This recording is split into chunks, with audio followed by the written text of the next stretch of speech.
சரி வீடியோக்குள்ள போவோமா? என்ன எல்லாரும் நம்மளே குறுகுறுன்னு பாக்குறாங்க? ஓஹோ, கடையே அலாட்டா இருக்கா? டேய், இந்த ஆர்ம விளையாட்டா இருந்தாலும் எனி டைம் அலாட்டா இருப்பான்டா. வீடியோ போட்டதுக்கு அப்புறம் 1 மணி நேரத்துல நான் 3000 பேர் அன்ஃபாலோ பண்ண ஆரம்பிச்சாங்க. எனக்கு என்ன பண்றேன்னு தெரியல. ஏன்னா இவ்வளவு பேர் அன்ஃபாலோ பண்றாங்க, வீடியோ தூக்கிடலாமான்னு யோசிக்கும் போது அப்பயும் வந்து ஒரு விஜய் பண்ண காப்பாத்தான். அவன் ஒரே ஒரு கமெண்ட் தான் பண்ணா. அந்த கமெண்ட்டுக்கு அப்புறம் எவனுமே நான் அன்ஃபாலோ பண்ணேன். அப்படி என்ன கமெண்ட் பண்ணானா, அன்ஃபாலோ பட்டன் ஹியர்னு கமெண்ட் பண்ணான். அடுத்த 1 மணி நேரத்துல அந்த கமெண்ட்டுக்கு 3000 லைக். ஆக்சுவலா அந்த 3000 பேரு நான் அன்ஃபாலோ பண்ண வேண்டியவங்க. இந்த தற்கொலை விஜய் ஃபேன்ஸ் என்ன நினைச்சாங்கன்னா, இங்க லைக் பட்டன் அழுத்தினா அங்க அன்ஃபாலோ ஆகி நினைச்சிட்டு பட்டனை மாத்தி அனுப்பிடுறாங்க.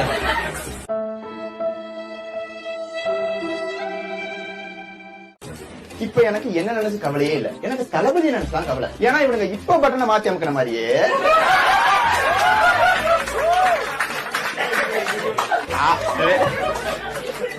எவ்வளவு சூப்பர் சூப்பருங்கடா. எப்பா டேய் போதும்டா.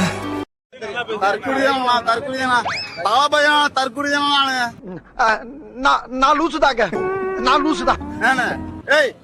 தற்கொலைங்கிறானயா? டேய் தளபதிரா, எங்க தளபதிரா வருவான்டா, நம்ம தளபதி வருவான். அவனுக்கு வரமாட்டானுங்கடா, அவனுக்கு வரமாட்டானுங்கப்பா. நம்ம தளபதினா வார கூட்டத்தை பாத்தீங்கன்னா இல்லையா பாருங்க. ஆனா ஒரு 8 கோடி வந்திருப்பாங்க, நம்ம தளபதி. ஐயோ, ஒரு பைத்தியக்கார பைலட் அந்த நாடு மக்களும் மாட்டிட்டு படுற பாடு. சரி. டிவிக்கே இந்த தேர்தல்ல entertainers, they are not serious players. பாத்தி அந்த போட்டோவை உறுப்பினர் கார்டு வாங்குறது. அதாங்க சார், திரு விஜய் அவர்கள் வந்து அட்டை மாதிரி பண்ணி அவர் வந்து உறுப்பினர் கார்டு கொடுக்கறாரு.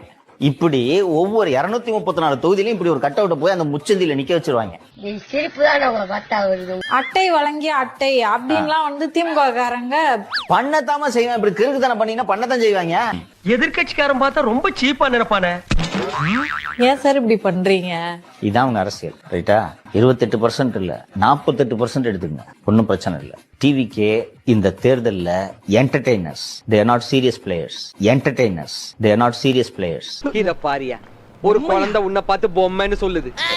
யோ, நீ குழந்தைங்களுக்கு பிடிச்ச பீசியா? அப்படியா? குழந்தை வாக்கு பழிக்கும், இத வச்சு பொம்மை வியாபாரம் பண்ணு. ஆனா சிஎம் மாதிரி நடந்துக்கணும் இல்லையா? அவர் அந்த மாதிரி நடந்துக்கல. ஆட்சியும் சுத்தமா சரியில்லை. இந்த 4.5 வருஷத்துல எதுவுமே பெருசா நடக்கல.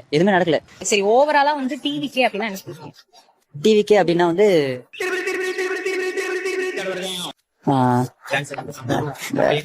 மக்களையும் நம்பி வரணும். அதுவும் இல்லாம வந்து நல்ல பண்ணா நல்லாதான் இருக்கும்.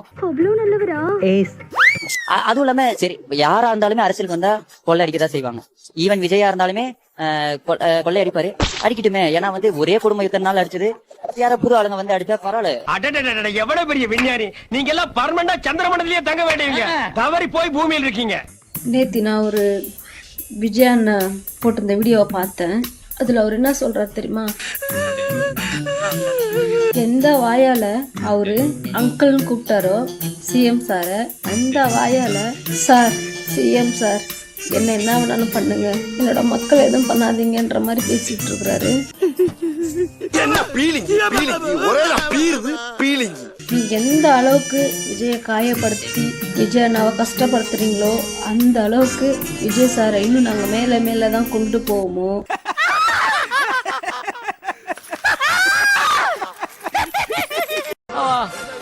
ஆஸ்பத்திரி எந்த பக்கம் போறேன்னு தெரியலையா? வடக்காலம் போறதா தெற்காலம் போறதா? என்ன மேக்கால அனுப்பிடாதீங்கடா.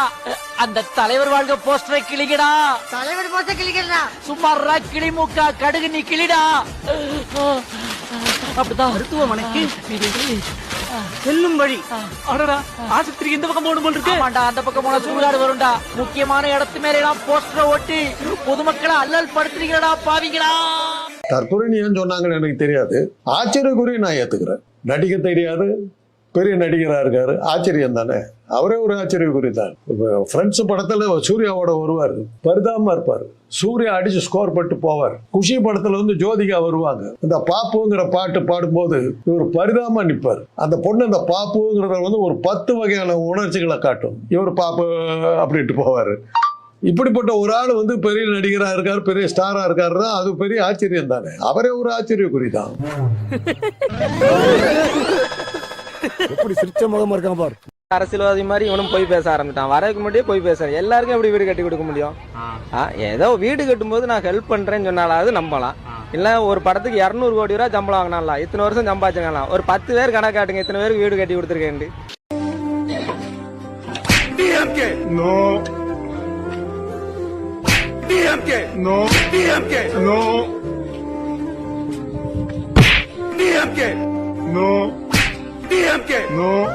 சின்ன சேனலுக்கு எதா இருந்தாலும் அது கொஞ்சம் ஆதரவு கொடுங்க. உங்க பொண்ணான கையை கொண்டு அந்த பெல்ல தட்டிடுங்க. அவங்களுக்கு சப்ஸ்கிரைபர் 5-10 ஏறுனா அவங்க மனசு சந்தோஷப்படும். அவங்க வீடியோவும் பாருங்க.